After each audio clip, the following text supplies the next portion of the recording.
আব্বাস ছাড়া ফুরপুরা কোনো পীর সাহেবের ছেলেদের এই ভাষায় কথা বলতো, জ্যান্ত কবর দিত। আব্বাস সিদ্দিকী গিয়ে শওকত যে ভাষায় কথা বলেছে, যে ভাষায় কথা বলেছে, মায়ের যদি দুধ খেয়ে থাকে এখানে আয়, তোর বাপ যদি জন্ম দিয়ে থাকে এখানে আয়, কথা বলেন না, যে ভাষায় কথা বলেছে শওকত, শওকত যে কথা বলেছে। কিন্তু এখানে আমরা বুবা হয়ে বসে আছি, কারণ আব্বাস ঢিল ছুঁড়েছে, এ পাটকেল মারছে। যেটা গরুর গাড়ির উপরে একটা ঘেরা মতো থাকে জানেন তো, ওর ভেতরে লাফ মেরে ঢুকিয়ে যায়, কল করে ঘামছে, হাঁপাচ্ছে। কি হয়েছে রে বাবা? ওই যে হুজুর দুটো বাঘ সামনে আর গরুও লাফাচ্ছে। কি করছে না তোর গরু? সামনে দুটো বাঘ। দাদা হুজুর পীর কেবলা কি বললেন? বাঘ তো কি হয়েছে?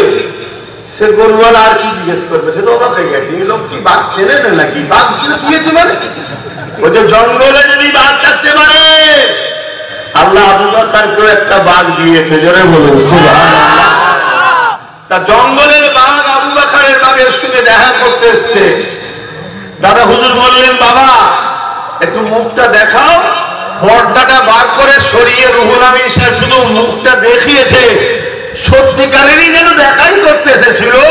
লেজ লাড়াতে লাড়াতে দুজন সেটা ঢুকে গেল, জোরে বলুন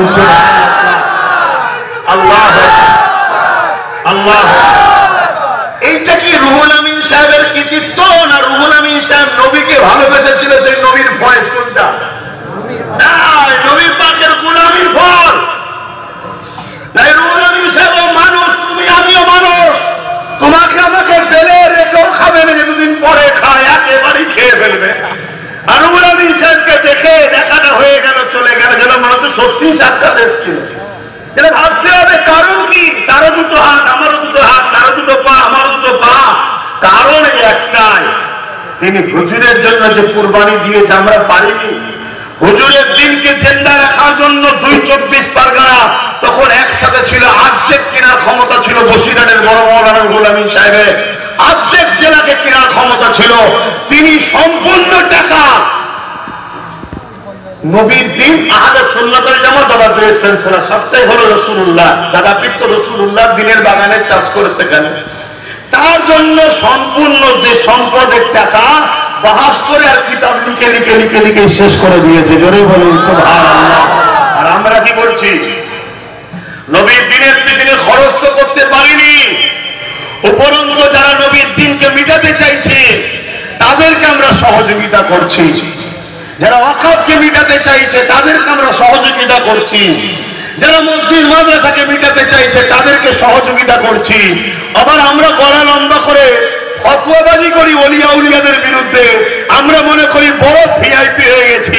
কেউ যদি মনে করে আমি সামান্য দুটো মাদ্রাসা মসজিদ করে আমি বড় দিনের খাদেম হয়ে গেছি, মনে রাখবেন অনেক বাচ্চা আছো, অনেক বাচ্চা আছো। কেন? তোমার উঠা বসা চাল চলন ইসলামের দুশ্মনদের সঙ্গে যদি থাকে, তোমার মসজিদ তোমার মাদ্রাসা বানানো আল্লাহ জোরে বলেন লেভেল